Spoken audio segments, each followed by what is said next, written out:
All right, folks, we are live now, and we're here with the Cloudways Mavericks and Mike Killen from Sell Your Service. Mike is going to teach us how to get well-paying customers for your agency, which I think is something everybody should strive for.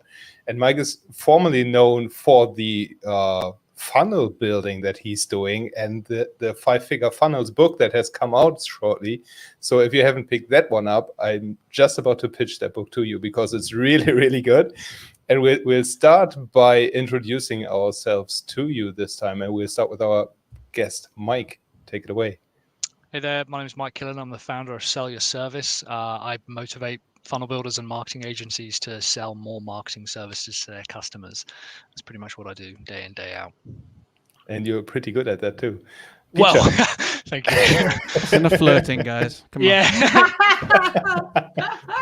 on. Peter. My name is Peter Neri, and I am a UX and UI consultant and also a Cloudways Mavericks with my beautiful friends, Jan and Lee. Lee, over to you. Flirting continues. Indeed. My name is Lee. Non-stop.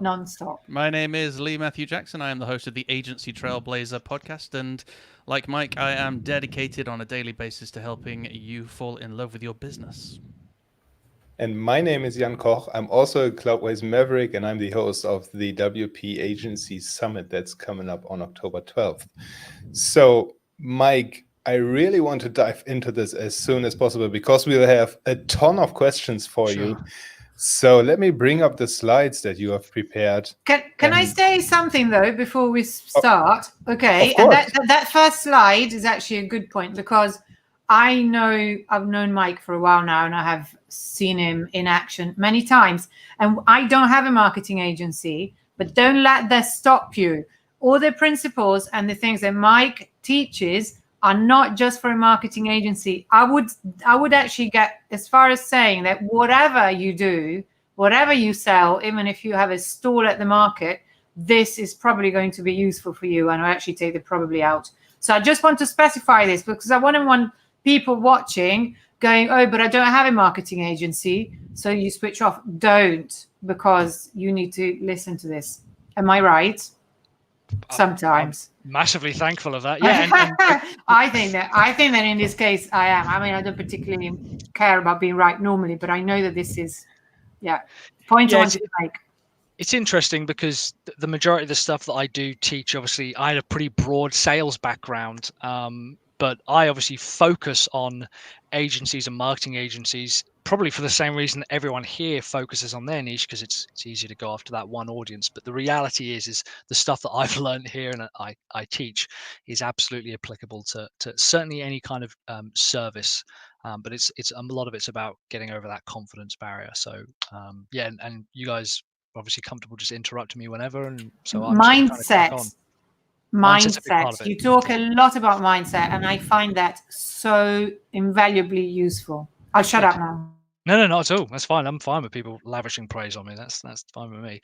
But yeah, really briefly, I want to go over pretty much my framework for how to get high value clients for your marketing agency, regardless of size as well. If you're already a 6 or even 7 figure agency, this is going to help your sales team. If you're just starting out and you're a freelancer, I want to kind of show you how to skip the lower value guys and just go straight to the ones with a decent budget. Specifically, how to price and sell marketing funnels for clients. Now, again, that's marketing services, SEO, social media, copywriting, email, any kind of broad definition of that process. How to deal with customers who say that that's too expensive, because some of the numbers I'm going to start throwing out, people are going to go, my customer simply won't pay that. How to increase your prices to 5 figures, and the secret to justifying a 25k price, dollars, euros, pounds, doesn't really matter what it is. And this is the number one question it really comes back to, is if you want to start going after higher ticket customers and you want to start attracting higher ticket customers, you need to first think, how much should you charge for those marketing services? It's no good saying, I want to have higher ticket customers if you've got no idea of the price that you want to go after. In my opinion, in fact, I've kind of got it on the wheel behind me, the amount that you set is the second most important thing that you're going to do after defining who you want to go after. But if you don't have this idea of I need to charge 10K, 25K per service, $1,000 per customer per month or whatever it is. Until you've gone to market knowing that that's the price that you want to sell for, it's going to be impossible for you to start attracting higher value clients. A lot of people, especially people starting out, freelancers, and I used to get this a lot of the kind of conferences that frankly everyone here has been to, and others, people saying, well, I've been doing this 15 years, 20 years, and I've never been able to charge that kind of money. I couldn't possibly charge that much. I don't have the experience. None of my customers want to pay that price. I've never charged that kind of stuff before. And it's all absolute nonsense. It's completely ethereal. Hopefully I'm going to show a couple of bulletproof ideas that actually prove that that's not the case, but you absolutely can charge 5 figures for your services and more. And when you understand how to do that, you kind of think, I don't know what was stopping me in the first place. So as Peter rightly mentioned, a big part of this is mindset rather than just pure mathematics. And of course, the other one is, well, if I landed one of these higher ticket clients, I wouldn't even know what to deliver to them. And that's a really interesting block, because a lot of people say, well, I want to make more money. I go, great. How much money do you want to make? And they say 100 grand, 150 grand, 500 grand. I go, awesome. What are you going to give me for 500 grand? And they go, I hadn't really thought that far ahead. And I was like, well, good. That's good that we know that that's the block. And maybe immediately you're starting to think, I've got no idea on what I would deliver in a price tag that high, but hopefully we're going to get over that one as well. Really quickly, the way that we have to go after high ticket clients now. I don't believe that high ticket clients are the only route to profitability. I personally believe you need a suite of products or a range of products at different price points. I don't think everything needs to be 25K, but you do need to have a price point which is extremely profitable for you. As more opportunities enter the market, we've got to focus on what we're good at delivering and selling. Every year, there's going to be another tool, fad, delivery service, whatever, coming into the market, and a lot of those can actually distract us. So we need to figure out what we're really good at selling in order to make sure that all of that coming forward, whether customers do go for it or not, we're still able to make sales.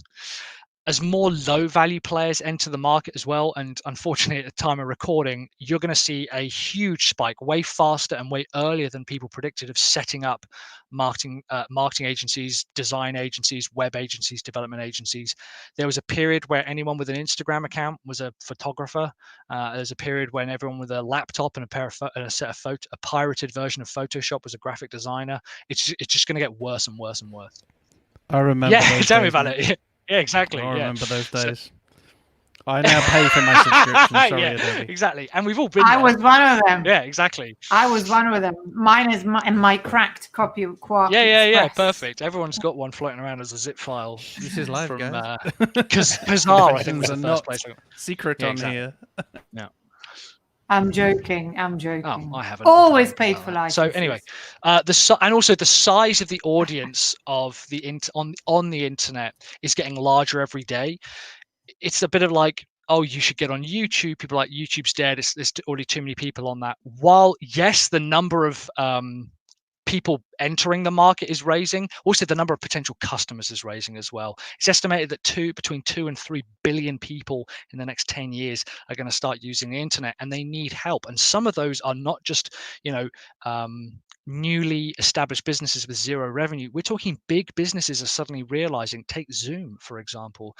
Everyone kind of jumped on their bandwagon when people realized, oh, this process works, this concept works. So there are big businesses jumping onto the services and the products that we offer as the marketplace becomes more crowded.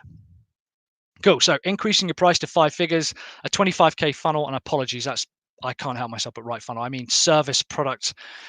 It doesn't actually matter what it is that you're delivering.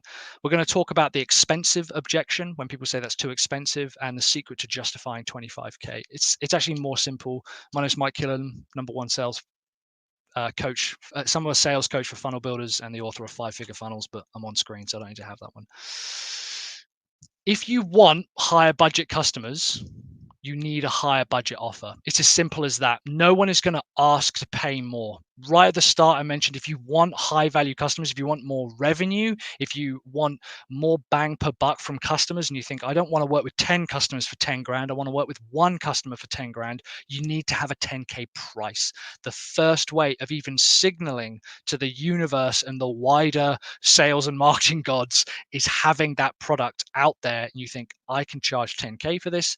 That's what I want to go for. Let's see if I can start attracting people for that. And that's really the first hurdle, because no matter where you are now, it's not a case of necessarily gradually increasing your prices. That does work, but there is typically, you need to have an entire shift away from the customers you're working with now, and you need to start finding new customers who are happy to pay that kind of price. So that's the first thing we need to start doing, is basically write down on a piece of paper 25K, 10K, whatever it is, whatever you want to charge for. It should be extremely profitable. It doesn't necessarily mean they have to work with you, but if anyone does want to work with you personally, it needs to be at least 5 figures. Otherwise, it's unsustainable. If you're the business owner and someone wants to work with you, it has to be 5 figures. Just the nature of profitability, it needs to be 5 figures. And then secondly, I want you to think about, what would a 25K project actually do for your business? What would that mean income wise? And for a lot of us, it was basically taking a 6-figure business and working with 4 clients as opposed to 40 clients. And it was a huge breath of fresh air, because you think, well, now I just need one project every 3 months at 25K and I've got myself a 6-figure business. So asking yourself, well, what's the impact of that 25K project coming forward? The reason I say 25K is because if you can charge 10K, you can charge 25K. As far as I'm concerned, the gap isn't so big. So what would that mean to your business? Can I throw something in here, Mike? Certainly can. So our business model very much was small amounts of money, so 4 figures here, there, and everywhere, multiple clients, and we were racking up anything from 40 to 100 clients per year, tons and tons of projects, loads and loads of stress. The minute we flipped that on its head and started charging 5 figures and only going for a handful of clients, our business grew, our profit margins grew, our happiness exceeded all expectations. Everything changed. So I would highly encourage, from experience, Mike is telling truth here. Keep going, bro.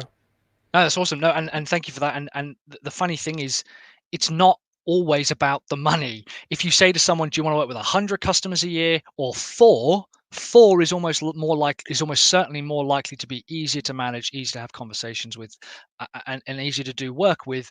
And like, if you're getting paid the same amount of money, we're not even increasing revenue at this point. You're taken off your plate. And most people, they're already building 5-figure projects, already delivering 5 figures worth of work. They're just not charging for it. So yeah, I'm glad we're on the same page. And this is critical to understand. 25K is not too much for anything.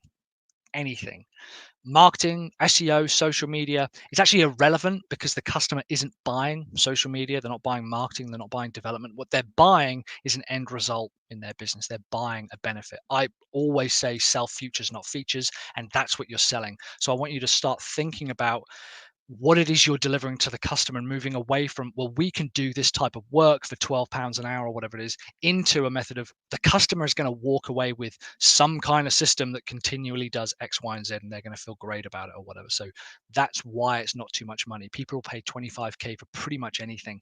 You can't even really buy a brand new car for 25 grand. So it's not even a huge amount of money, in terms of just a fiscal number. Most people think that price tends to go up as experience goes along. Absolutely not the case. Tesla launched a car with literally 0 experience in the car market and managed to launch one of the most expensive cars on the market. Experience has got absolutely nothing to do with price. In fact, typically, I have found that the more experienced people tend to rely on, they tend to lower their price because of the Dunning-Kruger effect, also known as Imposter Syndrome. So if you're thinking, well, now I've been doing it, I'll start charging more when I've get more experience, you'll actually never have more experience. You will have had more experience. Go for it, Peter. No, just to clarify that the imposter syndrome is exactly what you're talking about, so that you never think you're good enough. Whatever you've done, you never think you're good enough. The opposite of the imposter syndrome is a Dunning-Kruger effect, which means that you think that you know absolutely everything, even if you know nothing. Right, bro. That's it. And we, bro, exactly. Yeah, sorry. That's okay. Yeah. So as experience goes up, people think that the price goes up, and it's just not the case. Your time on the market has got absolutely nothing to do with the amount of revenue or the amount of money that you're able to charge for a project. We constantly see new businesses launching to a pretty significant sum. And the reality is you actually should be charging more for your first initial customers, because chances are you're going to be working with them a lot more. And if anything, you want to start bringing that revenue in, starting building out processes and gradually lowering the price over time, because you understand the efficiencies that you're delivering. So it's better to start with a price that makes you feel like sick or queasy to start with, even if you're only bringing it to the market for the start. It's really interesting, Mike. I think what's also holding a lot of people back is the fear of not being able to fulfill on this 25K, and knowing that they have to hire somebody like a graphic designer or funnel builder or what have you, developer. I'm really excited to dive deeper into this. So hopefully this part is actually going to answer that, because that is the problem. Immediately people go, well, if I charge 25K, I need to hire people. Yep, you do, pretty much. The process is pretty gory, but I'm going to show you how we figured it out. Years ago, I landed a project. It was a 60K project. It was one of the largest projects I landed at the time. It was still only me. And I went back to my business partner. I was like, I've landed this 60K project. What the hell am I going to do? And he was like, you better figure out how to deliver 60K's worth of value there. So immediately I was like, fine, what am I going to do then? They're putting 60K, or at the time 30K, into my account. Here's what I want us to do as an exercise. I'm going to put $25,000 into your account. I know that Cloudways haven't cleared this, but that's what I'm doing, because I'm just this generous guest like this. Just put it into your account. You can't return it. You have to use it. And I want something in exchange. So I want you to write out very basically everything that you're going to deliver. Just brainstorm, put it all on paper and think, okay, someone gives me 25K. What am I going to do? I'm going to give them a full website. I'm going to create an email automation sequence for them. I'm going to do their CRM for them. I'm going to train them on it. We're going to do some SEO. I'm going to write some blog articles. Get everything on paper, right? Everything that you're wanting delivered to them. What would you include? And don't just think marketing. Don't just think services. Think, well, actually, we would do a week away, for example. We do a week away or a weekend, and we'd figure out and hash out their business and do a strategy session. What is it that you would put in to 25K, and just throw everything in there? And you might think, well, maybe this is a one-off price, or maybe it's roughly $2,000 a year for 12 months. What would you give for $2,000 a year? Do they get a call with you every week? And just brainstorm a ton of different ideas onto the paper and say, okay, this is what I'm going to give Mike or the customer for 25 grand, just in terms of deliverables. Don't worry about benefits or anything like that yet. So that's the first thing, is you just brain dump everything that you would deliver for 25K. If you're raising your prices from, 10K, just write down 25K this time, 35K. If that's too much, too easy, you go write $250,000. What am I going to give someone for $250,000? What am I going to do for them? And just brain dump that information down on paper. And then this is where we start to flip it. And Jan, coming back to your point, yeah, you're going to have to hire, you're going to have team members, you're going to have a process, you're going to have to start looking to build out a team and systems. I want you to think about, what would each line item cost you? Now that you've written this down, this is your shopping list. So what is it going to cost you? And this is very quickly when people realize 25 grand's not a lot of money. 25 grand doesn't buy you a huge amount, but that's good. Yeah. Because we can start crossing off stuff and go, actually, I'm not going to do their CRM for them. I'm not even going to do their full website for them.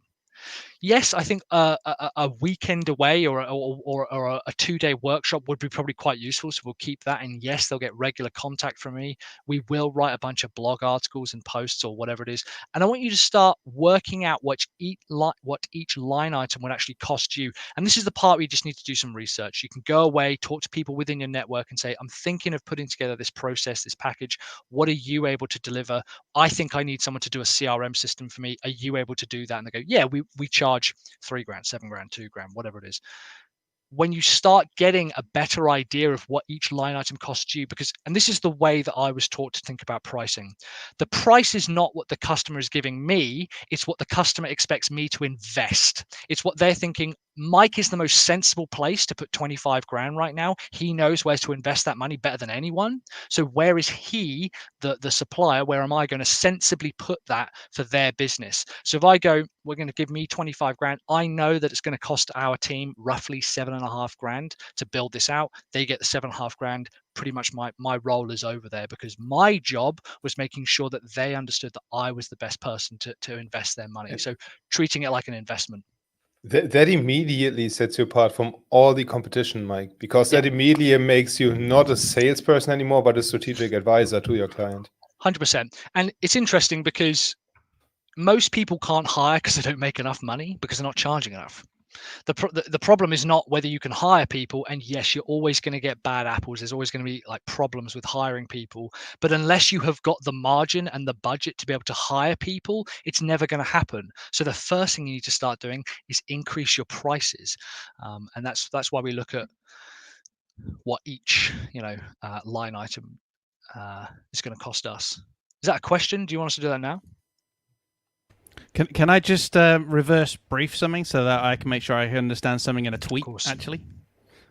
Earlier on, you were talking about, I've put 25 grand in your bank.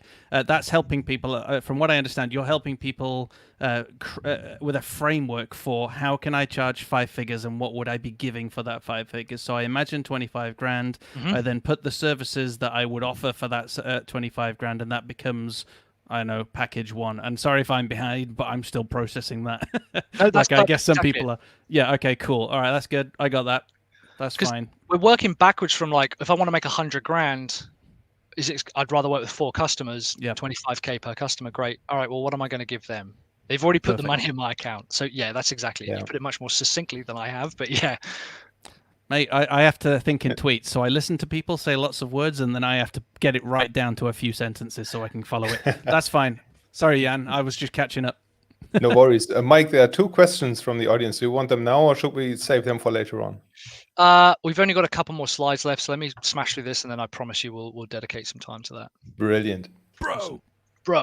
Right, you have to do that every time as well with the brosep.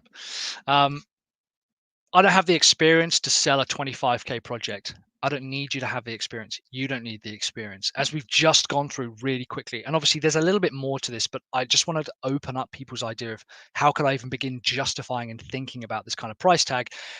You're not being charged for your experience. History is rife with people who are the most experienced and practiced people in their fields, and they're either not listened to or they're not paid. So I personally think that experience, while it plays an extremely important role in delivering results to the customer, might not be the most important part in selling a 25k product.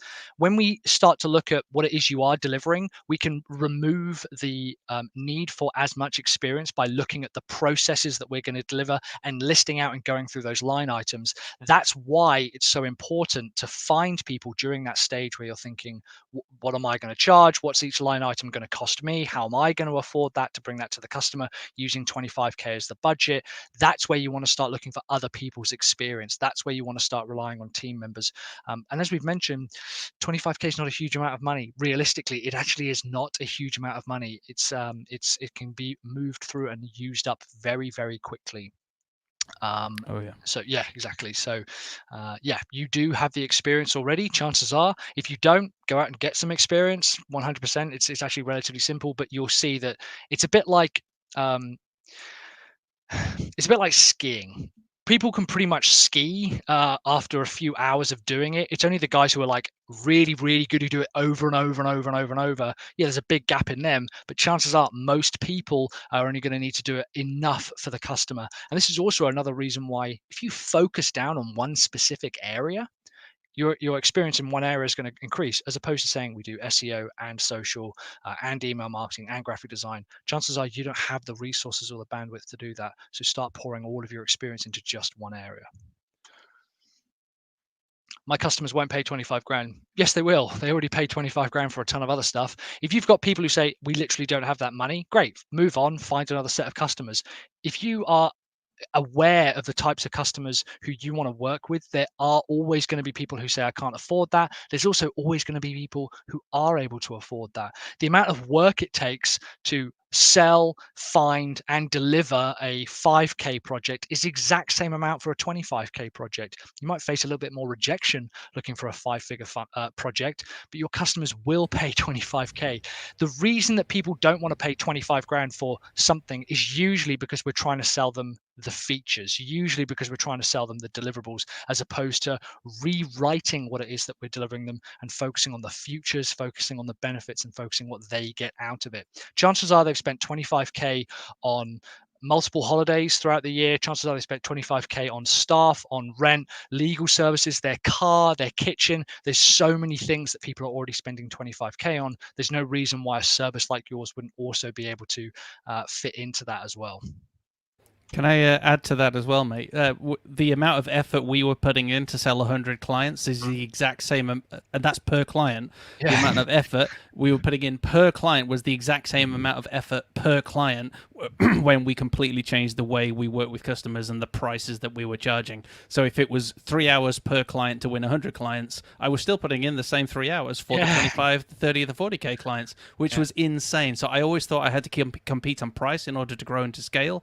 And the minute you flip that on the head, it's absolutely incredible how things can change. Yep, and almost overnight as well. So yeah, bro. Thank you, Jan. Appreciate it, bro. So yeah, look for customers that will, and there's a relatively simple formula for doing that. Some really good indicators for finding those high ticket clients. Personally, I won't work with anyone who isn't already making at least 6 figures comfortably. And I also don't work with anyone who doesn't have either current customers or a current list. What people are often looking for, it's why I won't work with startups, because they say, oh, we've got money, but actually you don't have any customers and you're asking me to grow your business for you, especially in the marketing services and website agency. So I want to look for people who have got a decent revenue.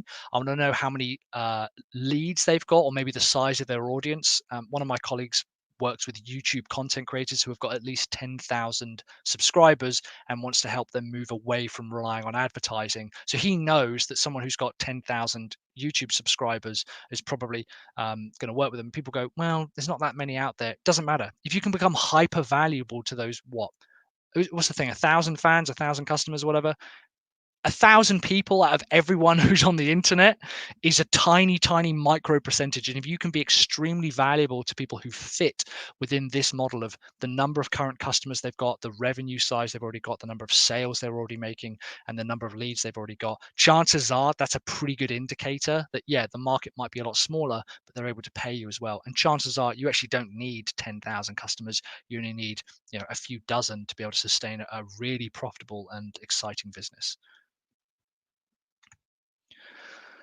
We don't have the budget. Yes, you do. We get this from customers all the time. We used to sell to any kind of business. Businesses that were doing 1.6 million a month, businesses that were doing maybe 6 figures. They go, look, it's not really in the budget. Okay, tell me what you're spending your money on. Let's see if we can find the money. They go, okay, well, we spend 10 grand on radio advertising. I was like, right, cool. We can immediately get rid of that. Cool. So I found you 10 grand there. And they go, well, we have had a few customers not really pay us recently. Great. Give me their numbers. I'll call them up. We'll get them paid. And then you can pay for the whole 25K.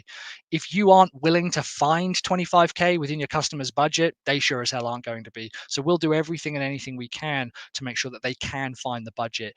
It is typically one of the first questions that we ask when we qualify a customer. When they say, hey, we're thinking of working with you, we'll go, great. We take them through a qualification process. And one of those questions is, what are you expecting to spend? What kind of budget do you have? And we make sure we always get the answer from them.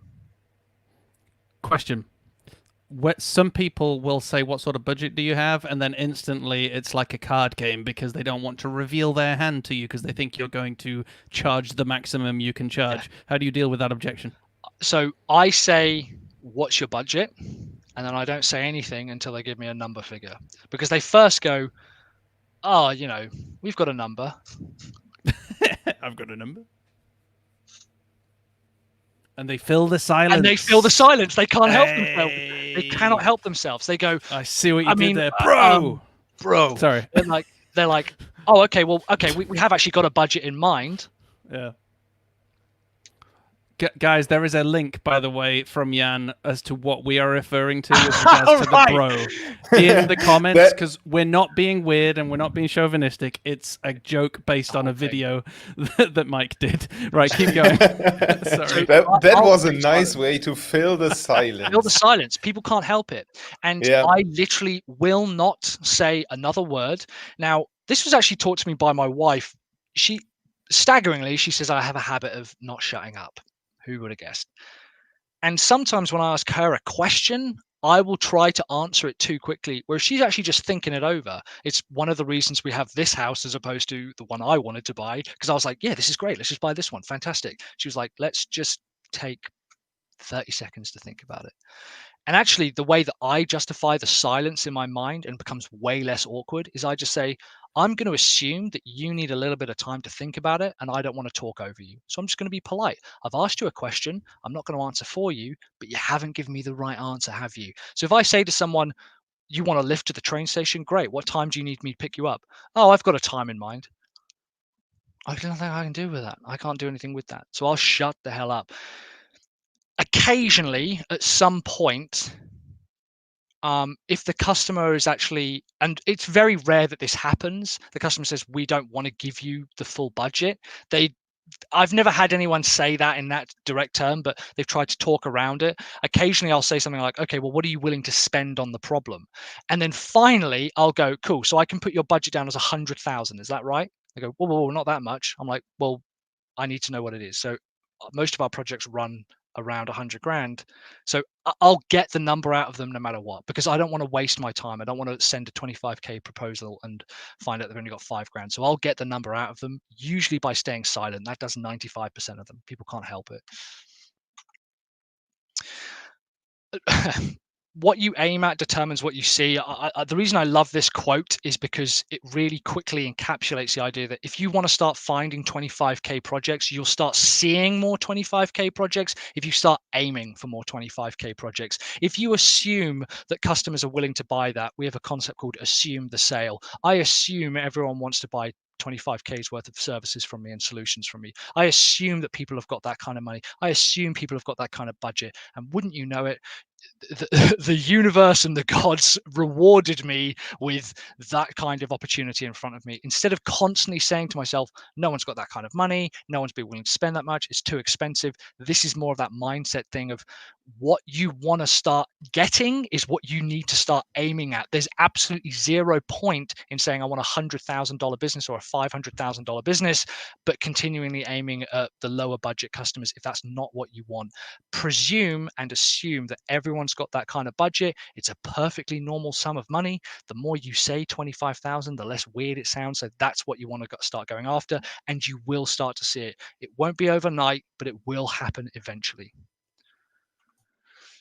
Almost coming to the end of this. Appreciate it. 25K is expensive. They go, you get the proposal. They go, wow, that's a lot of money. I go, yep, it is. If you sign here, we can get started tomorrow. I don't want to waste any time. They haven't said no. I've got absolutely zero time for people saying, oh, well, what if the customer says no?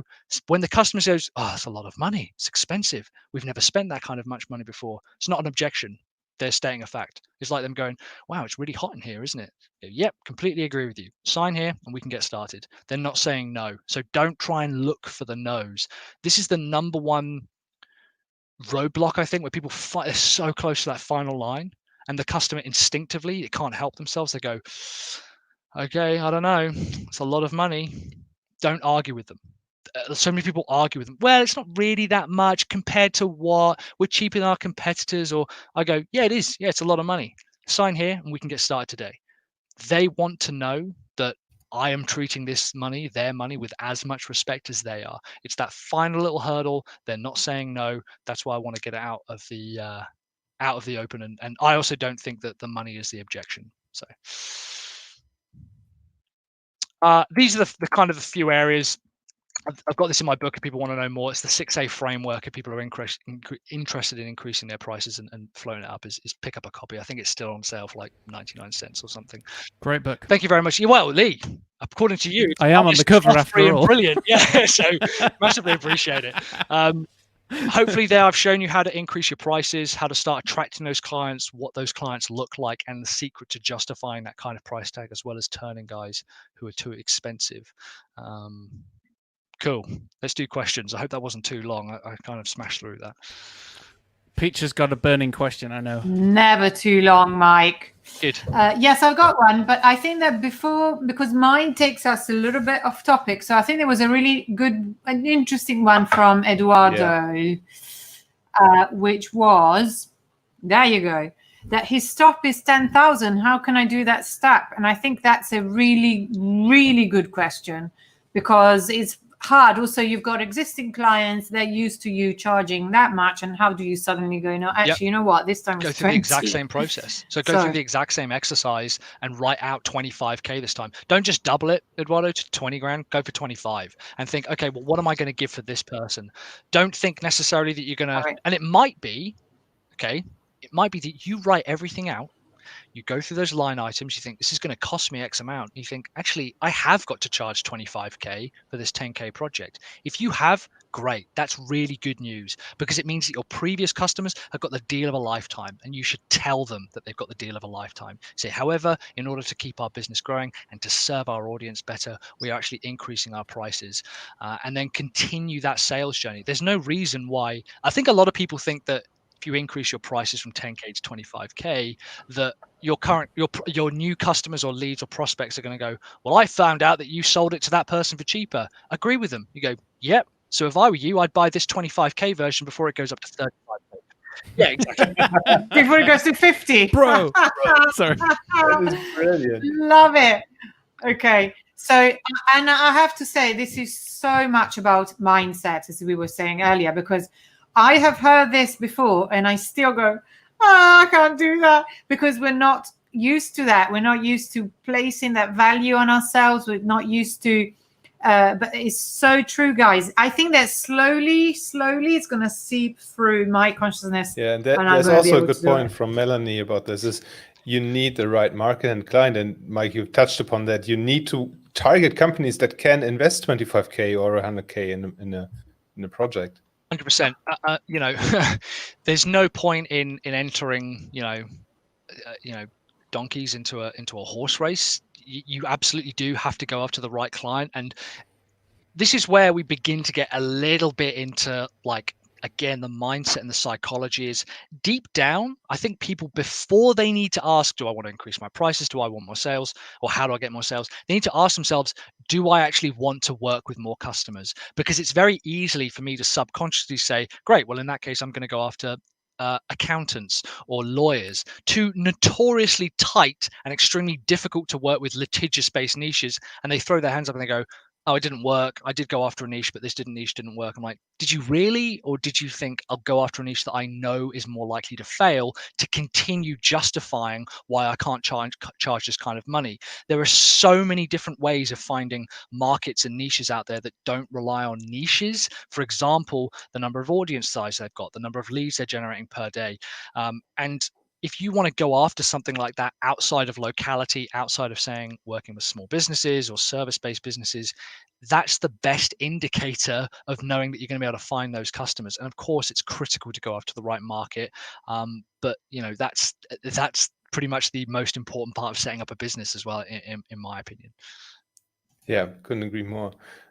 Sorry for covering up your face with this one, but can you share examples on which markets you suggest targeting? Good question by Mark. Yeah, so I wouldn't go after anything personally, like I said, overly litigious, like lawyers, accountants. It can work, and I've even got clients who do that, and they do really, really well. The number one thing you need to ask yourself is, who do you care about helping? Ultimately, there's no such thing as a profitable niche. It's a complete myth. It's made up by guys who sell niching courses like me. But the niche is not. Yeah, I was going to say the niche is not profitable. The profit isn't found in the niche. It's found in your dedication to the niche. So if you decide, actually, I do just want to go after complete noob startup YouTube channels because I just love their energy. I love the fact that they go after this kind of stuff. Yeah, they don't have any money, but I want to go after them, and I'm going to service them with a lower tiered, lower price product. Great. That's what you want to go after, because at some point you're going to hate your business, but you at least want to love the people that you work with. And if you think I'm actually growing something that I want to go after and continue to go after, that's more important than finding a profitable niche, because we could give you profitable niches. In fact, I've even got a list somewhere of like 49 really profitable niches. But that, if you don't care about that market, if you don't care about vets or sustainable food or agriculture or whatever, it doesn't matter, because you're not going to want to work with more of them, so you're not going to find more leads. So profitability, extremely important, but I'd rather go after something that I think I want to see this market or this group of people explode and grow, and then find some customer characteristics within that. Okay, so Mike, there's another really great question that I think you're gonna like. It's no, I think it's all right. Stephanie is asking, what if someone legitimately doesn't know what their budget is or should be? Is this a red flag, or someone who really needs that help? And I'm really looking forward to your answer to this. Yeah, if they don't know what their budget is, they're not serious about running a business. There's absolutely nothing you can do about that. What they probably need is a business manager to come in and work with them. We get it all the time. The person with the big puppy dog eyes who says, please, I'm really passionate about this project. It's helping, orphan puppies, and we help them find homes, and you go, oh my god, my heart is breaking, what kind of budget? And they go, we don't know, we haven't really thought about it. I go, great, okay, sling your hook, I'm not interested. And the reason I'm not interested is because if they don't care enough to know enough about their business to find out what they can invest, they clearly don't care about their market that much. It's really easy to find clients who are desperate to work with you and who really need work to help with you, but that doesn't mean they're going to be good clients. That's why it's also important to have a suite of products. We've talked in this case about 25K projects and stuff, but there's no reason why you can't put together a couple of $100 package or a £200 package or a small training product or a course. There's no reason at all. In fact, I argue you absolutely should have a suite of products to be able to service those clients. They come to you and they go, wow, we haven't got that kind of money. You go, great, not a problem. I can still help you out. Obviously, you don't get to work with me. I think that's fair considering that you don't have that kind of money, but I can still help you out. That's why we have books and courses and programs and software and all of this kind of stuff in between.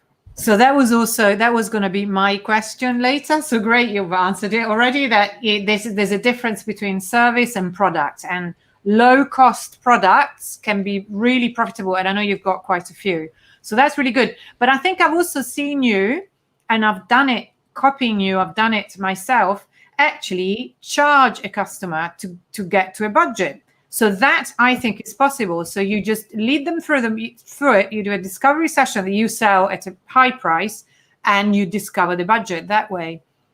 Yeah, so I've absolutely. learned from you. So yeah. Yeah, we've done growth sessions like that where we've like deep dived into the customer, but we charge for it. That's like a yes, that's the secret. I mean, you need to charge for it, and you can charge as much as like 3K if you're scoping the project at the same time. So Stephanie, you can definitely do that, but otherwise leave the room. As I know. Can we just talk about the puppies a second? So Mike, these poor puppies, so I think what you're saying here is, if the people who are helping these orphan puppies come to you at this point, say they have a need, and then are not prepared with the budget and some sort of understanding of what they want to achieve and all that sort of stuff, then they don't care about the puppies enough. It's not you that doesn't care about the puppies enough to say, sorry, I can't help you, let's move on. It's actually them who are not doing their due diligence to the extent where they say, we need his help, but we've not prepared enough to get his help. Therefore, you can only either tell them to go away or recommend the lower tier of product. If you don't have the budget, if you've not spent the time, if you're not doing the due diligence, maybe one of these lower tier packages will at least help you along the way. Yep, 100%. And it's the same with content as well. Martin and Lindsay have recently. Yeah, but I'll feed them into the grinder. No, I'm joking. That's awful. The content as well is really interesting, because if people are like, I'm literally starting from scratch, got no idea, go again, not a problem. That's why I've got blog posts and videos and podcasts. And they go, well, I don't want that. I want the answer now. Great, you can have the answer now, but you need to pay for it. So do you really care about this market enough to invest your own time and educate yourself? Or, like we mentioned earlier, are you actually just looking for someone to grow the business for you? Is that really what you're actually after, and you're looking to just offload all of that work? And people, let's make no mistake, Mike is really generous with his free content as well. Sign up to his emails and you'll get one every day, and they're value bombs. They're absolutely jam-packed with value. So it doesn't mean that he's not generous. No, we did this with our agency as well. We had tons of blog content because I was adamant that if I was able, first of all, if we had content, it shows that you're an authority. It shows this person clearly knows what they're talking about because they're publishing stuff. There's literally nothing we can do about that. Everyone's like, I'm not a writer, I'm not an author, I'm not a creator. There's nothing anyone can do about that. The fastest way to grow your authority in a market and to increase your prices is to start producing content. The title of expert or authority is not given to you, it is created off the back of your own work. And if people aren't willing to go through that themselves, it says a lot about their business. Yeah, and may I add to that, don't create content on your own platform if you don't have an audience there. Go to other platforms, guest post, jump on podcasts, and just create your content there to leverage existing audiences before you build your own platform that nobody's paying attention to. So that's one of the beautiful things about the internet, that before you were in the hands of the other people that would choose you as the expert. Now you can go and produce content until you have proved that you are the expert, and then the publishing companies come to you offering you a deal. Yeah, as Mike knows. and again, you'll see the question is often, how do I get more leads or more customers for free? Ultimately, that's a big part of it's for free. Go, great, create a ton of content. They go, is there another way to do it for free? I'm like, if I'd have told you 20 years ago that you could put a video up, you could put unlimited videos up, all of them adverts. Right, all of them adverts for free, and never have to pay a cent for it. You'd go, well, that's impossible. That's not a business model. I'd love to have that. Go, cool. It's out there. What you're actually saying is, how do I get these kinds of results without putting myself out there? And a lot of the time, it comes back to mindset. It comes back to a desire or a need to be liked, or more specifically, a desire to not be disliked. And that's what people are actually worried about, is that if they create that kind of content, are they going to attract negative feedback and controversy? And again, bizarrely, that's actually what you do want to do. And for the sake of doing something for free, it blows my mind that people don't do it more often.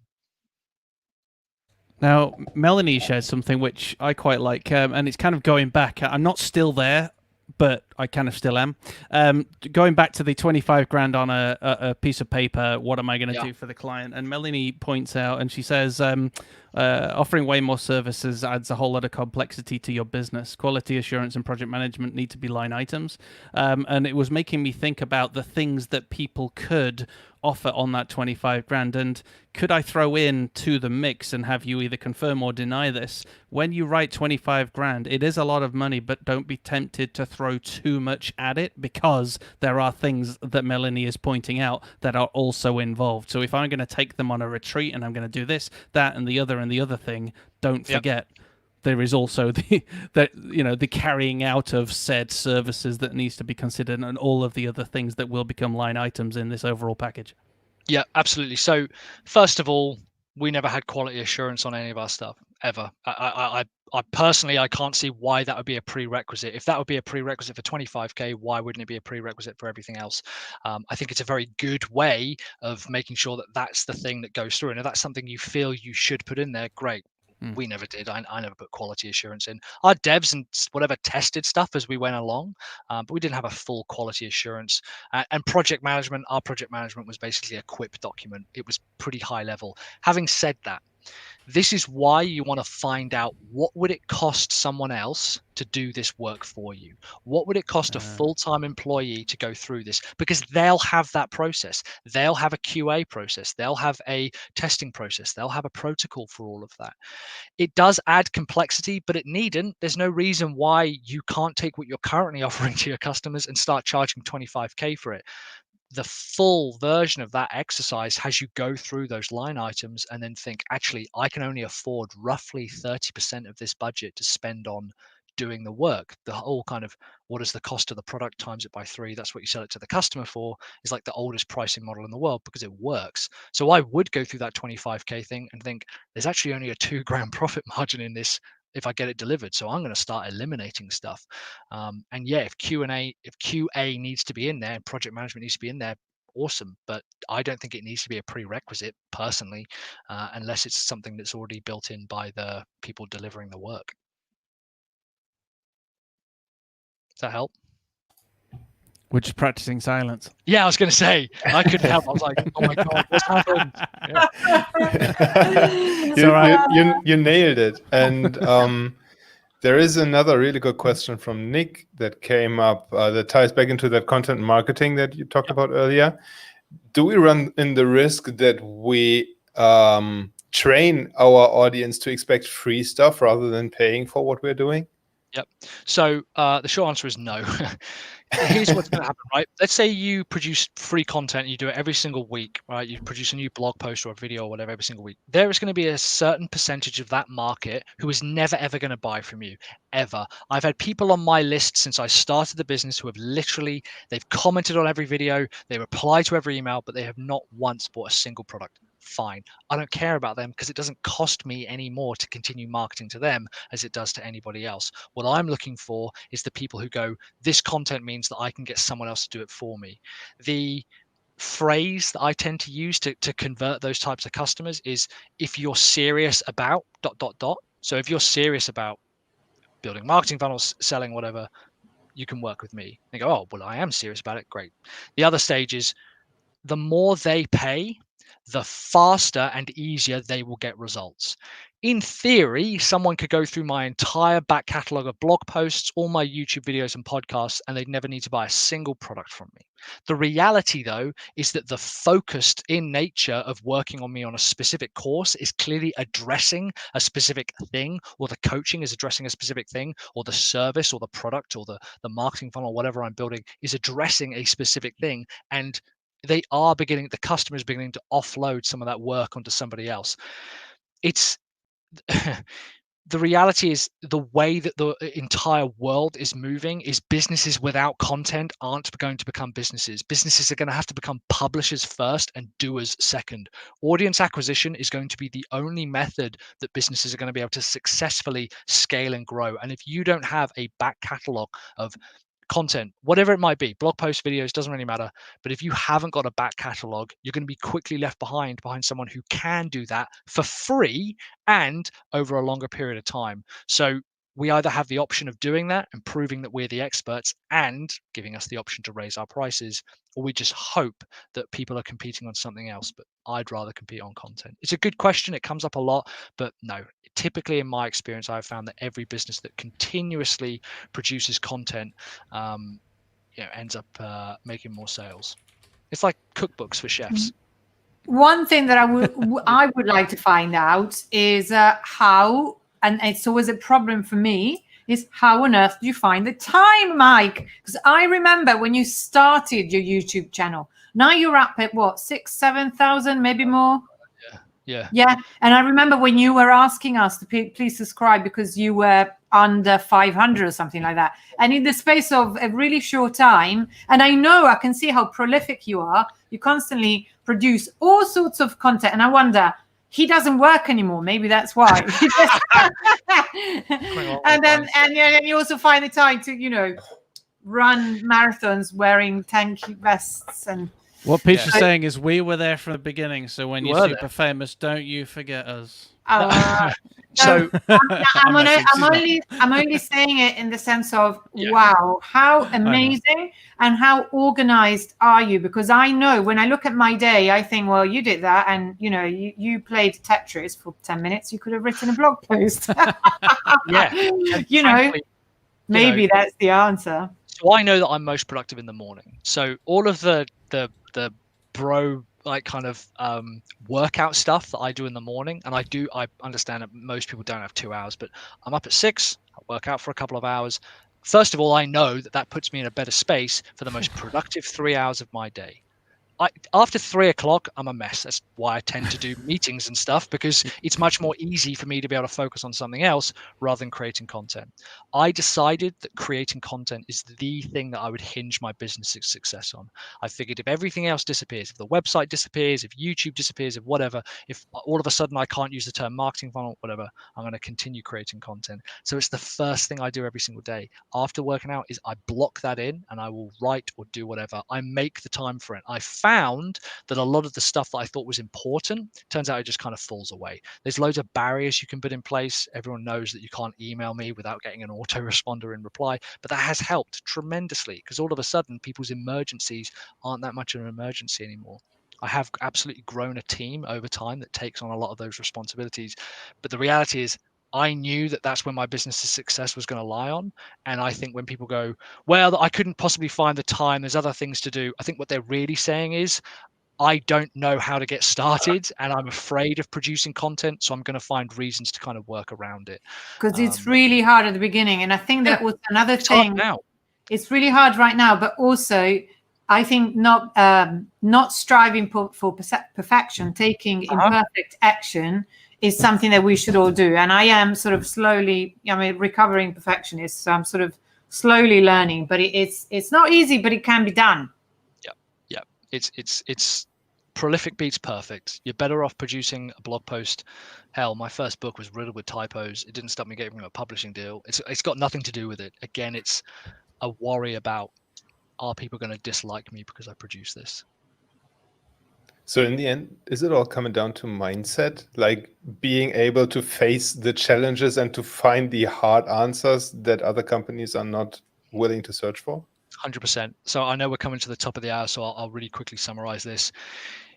Ahead of you, you rock, Mike. Taking the work off my shoulders. That's brilliant. So ahead of you is this mountain, and at the bottom of it, there's loads of people who want to climb this mountain because they know at the top that's where the gold is. It's the best views, the purest oxygen, all of this kind of stuff. And so many people are going to want to climb up this mountain with you. Your job is to just continuously make sure that you're carving steps into that side of that mountain. It's not sexy. It doesn't look crazy productive. Everyone's wondering what the hell you're doing, but if you continuously work, eventually other people are going to start falling away. For every single person who has set up an agency in the last 6 months, year, 2 years, how many of them are left? Because it's hard work. Your job is to stay in the game. It's nothing to do with experience, nothing to do with skill set. I'm not even the most talented funnel builder in my team, and yet we seem to have a business around building and selling marketing funnels. The job is to stay in the game and make sure that you know that your job is just continuously carving steps into the side of that mountain to get to the top. And other people are going to overtake you. Other people are going to tell you to come back down. They're going to say there's an easier opportunity over there. You've got to ignore all of that. And it sounds kind of almost draconian, I suppose, but that is how these businesses and these successes are made, is by the focus and mindset over skill or education or anything like that. I couldn't have said it better. I would have said exactly the same, but I couldn't have said it. Just kidding. Mike, you've blown us away, and we have so many more questions in the comments. So everybody who's watching this, please make sure to get your questions into the comments. And Mike is there, obviously, as are we, Cloudways Mavericks, to get your questions answered. If you catch the replay, type the word replay into the comments so that we know that this content is still valuable, even if it's not live anymore. And we had so much fun with you, Mike, coming on. How do people get in touch with you?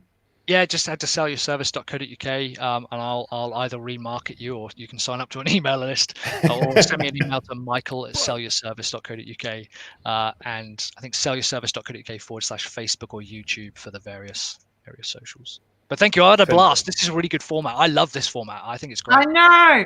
I think we all do. Yeah. Yeah. You definitely do. Mike, is remarket another word for stalk? I like that. Yeah. Whatever you want to call it. Yeah. I'm still here. Yeah. Fantastic. Pecha, how do people get in touch with you? So if you use Twitter, then it's just Pecha, Piccia, because I joined on the second day. They launched it, more or less. Never tweeted. Wow.